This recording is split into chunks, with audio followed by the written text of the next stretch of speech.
Pray for our hospital, okay? Now I'm going to tell you a little secret. It may sound like I'm tooting my own horn here. I was at my hospital for 2 years, and we were in a manager's meeting where we were studying effects of open heart surgery. And the manager over the open heart critical care recovery area said, we have the same 3 thoracic surgeons we've had for the past 15 years. We're doing the same procedures. We're doing the same technology. But 2 years ago, we were at the 93% success rate in open heart surgery, which is the national average. 2 years later, we're at the 97% success rate in open heart surgery. We're doing the same thing, and we have no clue why. And I was sitting there going, la-di-da-da. I mean, I wasn't there going to say, you think maybe? But in my spirit, I was going, Lord, you think maybe? You know, I don't want to take credit for 3% of 30, 93 to 97 if prayer works. And every day, I prayed for open heart patients and visited them, prayed for the surgeons, prayed for the family, prayed for administration, and I go, maybe. Let me tell you something else. We have 18 hospitals in Florida. 3 of those HMA hospitals are health grade 100, top 100 hospitals. That means across the nation, you are good. Those 3 are the only 3 that have a full-time hospital chaplain.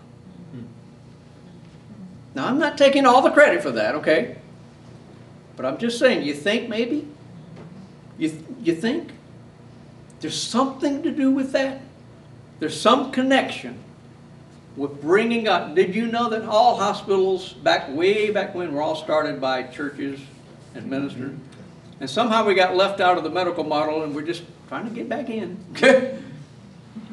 So we're just saying, and Harvard and Duke and all these understand this. And it's my job to come back to the institution, getting back in, saying to CEOs and CFOs, do you think maybe this can affect? I can prove to them on paper that a paid staff chaplain will pay for itself. I just did.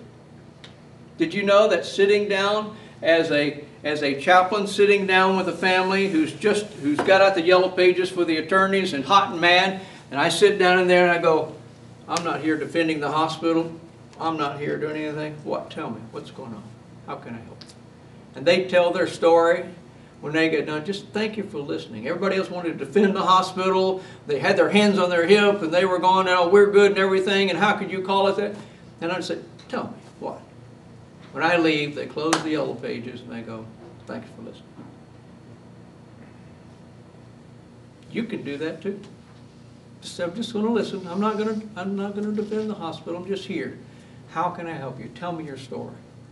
Then you're not fixing the problem. But they're trying to give them some kind of venting time to talk about that. There are all kind of ways that we can be there for families and help them through that. Let me explain to you how hospitals get paid. You probably think that hospitals get paid, if I'm here 12 days, I get paid for 12 days. It really works what they call D.R.G's, diagnosis-related groups. My wife, who's a nurse and medical coder, tells me, Larry, your definition of this is way too simplistic. Well, I only have 2 minutes here, okay? So in 2 minutes, I want to explain to you diagnosis-related groups.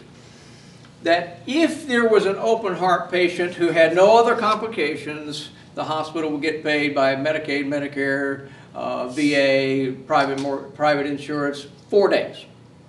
If I was a patient that had a total hip, 3 days, total knee, 2 days. But if any of those patients got pneumonia or something different, there's extra days for that. I'm just talking about the basic patient who has open heart surgery, get paid for 4 days.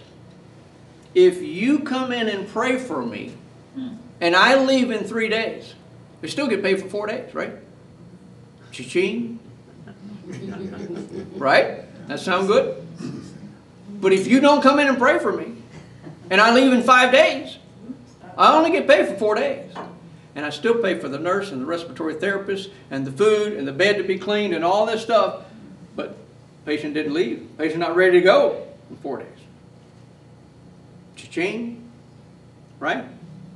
Tell it, Larry. Tell it. Tell it. You know? That's my job to get that picture. Now, what if a patient is on life support in the ICU and we're out of D.R.G days? We don't kick them out the door, folks. We keep doing the treatment, and we're not getting paid for it. And there's a whole bunch of money that gets. I mean, we always talk about hospitals, charging too much for their Tylenol. Well, how much money do we spend in there? What if you used a chaplain? Sat down with the family, like you were talking about Mama. What if you said, why can't you let go now? Well, I just feel like God's going to get me. Why do you think that? I don't know. It's just 6 months from now, I don't know if I can live with this. Let's talk about that. And if at that discussion they go, maybe tomorrow, okay? Tomorrow. Well, tomorrow taking off life support better than 1 week from now. Cha-ching. Right? You see the... Now, I know what you thought about yourself before you came to this meeting today. You thought, I'm going to get this little badge and I'm going to be a volunteer chaplain and I'm going to come in and I'm going to pray a little prayer and I'm going to go back home, get back to my real job. Did I open up your perspective of what your real job is? Can you fathom what you could do for this institution if you came in and prayed and were appropriate and met their needs? You have no idea. Now you thought, oh, those doctors, they have so many tricks in their bag and I don't have any medicine to give and I don't have any tests to give. Here I am just doing this little thing and it's so insignificant. And I'm going, no, it's not. No, it's not. You're on the team. You're on the healing team. Joint Commission says spiritual care. Joint Commission is the agency that accredits hospitals. Joint Commission said in 2004, every hospital will do a spiritual assessment on every patient. Why? Because Joint Commission believes that spiritual care and emotional care and medical care go together, and it makes the patients get better sooner. So if it makes them get patients sooner, why aren't we doing it? So my job is, I went to corporate and I go, nobody's teaching our hospitals to get ready for spiritual care. Would you like me to help? And they go, they are? Joint Commission is doing what? I go, yeah.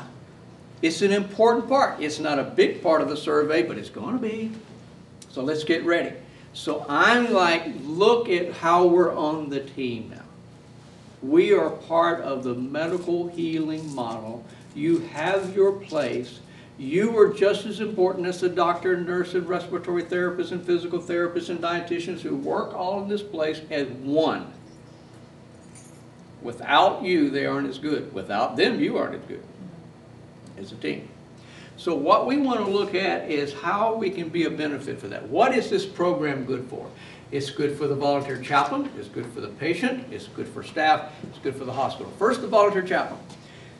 You are going to be connected with your community like you've never been before. If you're a pastor and you attend the Ministerial Association meetings and you get up to date on what's going on in the community, now you're going to be connected with the hospital, which I look in many times as the hospital chaplains, as the hub of the spiritual community.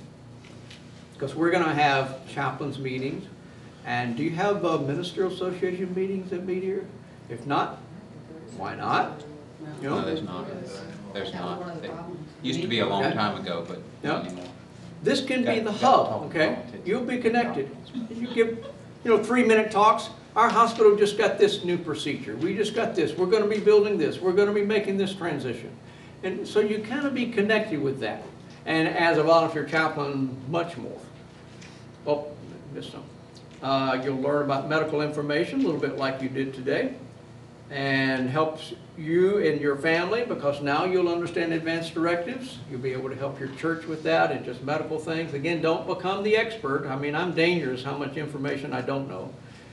And then more fulfilling to you as the minister. You're helping people. And my 16 volunteer chaplains, I have to tell them, don't come in today. Just not your day. And they just can't wait till they get there. Because I think I've kind of preached to them how valid they are. You're important. And they believe it now. They're dangerous now. They really believe they're somebody, okay? And that's really good, okay? You're effective in what you do. And then it helps you grow. And And I think there's many ways